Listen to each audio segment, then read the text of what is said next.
Praise the Lord. 18ஆம் சங்கீதம் 28ஆம் வசனம். தேவரே என் விளக்கை ஏற்றுவி, என் தேவனாகிய கர்த்தர் என் இருளை வெளிச்சமாக்குவார் என்று சொல்லி வாசிக்கிறோம். பிரியமானவர்களே, தாவீது தன்னை சூழ்ந்து பிரச்சனைகள் சூழ்ந்து நிற்கும் பொழுது தாவீது தேவனை நோக்கி ஒரே ஒரு விண்ணப்பம் பண்ணுகிறார்.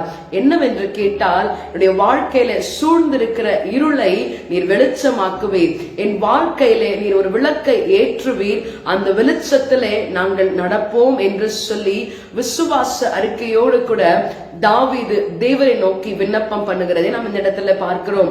பிரியமானவர்களே, நம்முடைய வாழ்க்கையிலேயும் கஷ்டங்கள் நஷ்டங்கள் எது வந்தாலும் கவலைப்படாமல் தேவனை நோக்கி விண்ணப்பம் மாத்திரம் செய்யும் பொழுது தேவனாகிய கர்த்தர் நம்முடைய இருளை வெளிச்சமாக்கி நம்முடைய வாழ்க்கையிலே ஒளியேற்ற அவர் வல்லமை உள்ள தேவனாயிருக்கிறார். அந்த தேவாதி தேவனை ஆராதிக்க நம்ம விட்டுக் கொடுப்போமா? Praise the Lord.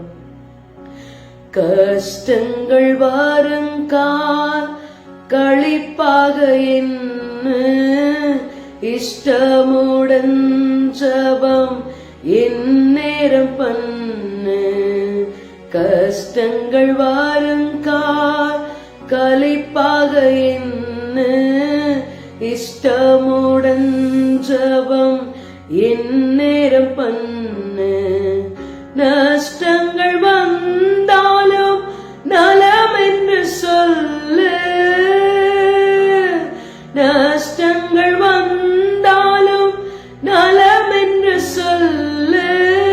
துஷ்டரின் சூழ்ச்சியை தூயனால் வெல்லு, துஷ்டரின் சூழ்ச்சியை தூயனால் வெல்லு. நெஞ்சமே வீணாய் சோர்ந்து போகாதே.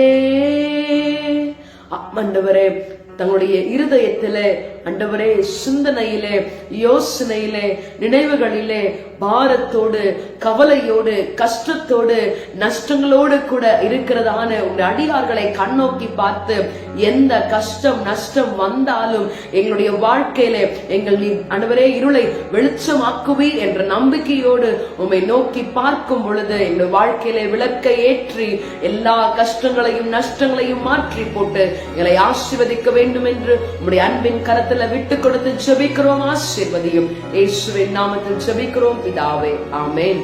God bless you. Have a blessed day.